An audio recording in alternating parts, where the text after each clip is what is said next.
بسم اللہ الرحمن الرحیم۔ جناب مفتی منیب الرحمان صاحب کافی عرصہ سے اہل سنت و جماعت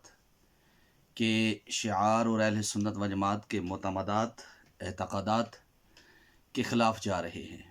کبھی وہ کسی رافضی تبرعی کے ہاں جاتے ہیں اور اس کی تعزیت کر رہے ہوتے ہیں۔ نبی کریم صلی اللہ علیہ وسلم نے ارشاد فرمایا، لا تجالسوہم ولا تواکلوہم ولا تشاربوہم ولا تناکحوہم وَإِن مَرَضُوا لَا تُعَادُوهُمْ اور وَلَا تُصَلُّوا عَلَيْهِمْ او کما قال علیہ الصلوۃ والسلام، اگر یہ بیمار پڑ جائیں تو ان کی عیادت نہ کرو اور ان پر جنازہ نہ پڑھو۔ پھر حسام الحرمین جو اہل سنت و جماعت کے لیے معتمد ترین کتاب ہے اور جس نے ایک ڈرا کر دیا لائن حق و باطل کے درمیان، جن کفریہ عبارات کی وجہ سے امام اہل سنت نے علماء مکہ و مدینہ سے تقاریض کے ساتھ جو فتویٰ ان کے اوپر لگا تھا اس سے روگردانی کرنا اور یہ کہنا کہ اکابر کے طریقے کے اوپر رہے، اور پھر اس شخص کے لیے جس نے اپنی کتاب نقوش رفتگاں اس کتاب کے اندر یہ لکھا ہے کہ قادیانیوں سے بڑھ کر بریلوی فتنہ ہے، جس شخص نے یہ لکھا ہو اس کے پوتے کے لیے دعا کرنا کہ رائے ہدایت پر رہے اور اپنے اکابر کے نقش قدم پر رہے۔ کیا اکابر کے لیے فتویٰ عوام کے لیے ہے، عام علماء کے لیے ہے، خاص کو چھوڑ دیا جائے گا؟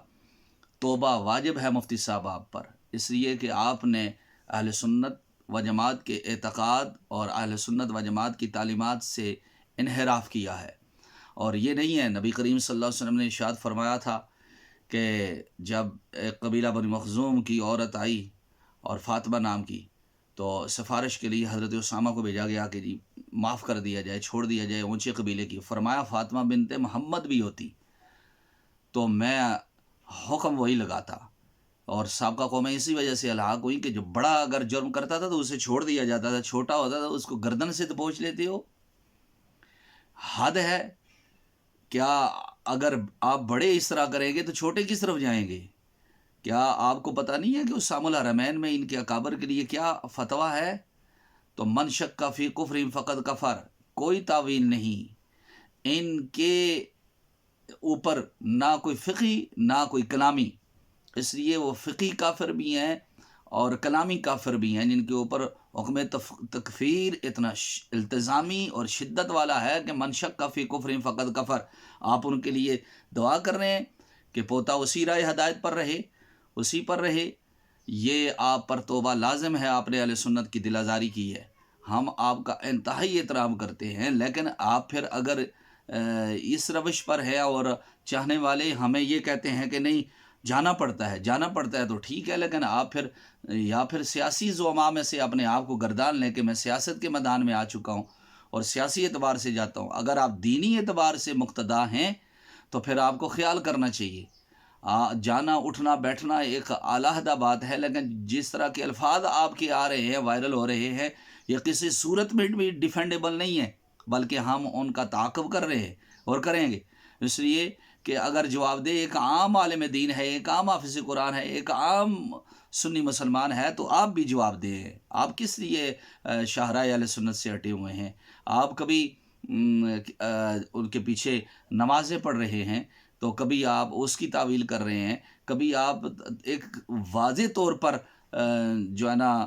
تبرعی ہے اس کے لیے تعزیت کرنے کے لیے چلے جاتے ہیں، کبھی آپ ان کے لیے دعا کرتے ہیں کہ جی ہدایت پر رہے اور جس طرح اکابر تھے اسی نقش قدم پر چلتے رہے۔ تو آپ اگر ہدایت پر مانتے ہیں تو آپ پر توبہ لازم ہے، آپ توبہ کریں اور توبہ اور رجوع کریں اس بات سے، اس لیے کہ آپ نے اعتقادات اہل سنت سے ہٹ کر یہ کلام کیا ہے۔ اللہ تعالیٰ جل وعلا اہل سنت کو قائم دائم شاد باد آباد رکھے،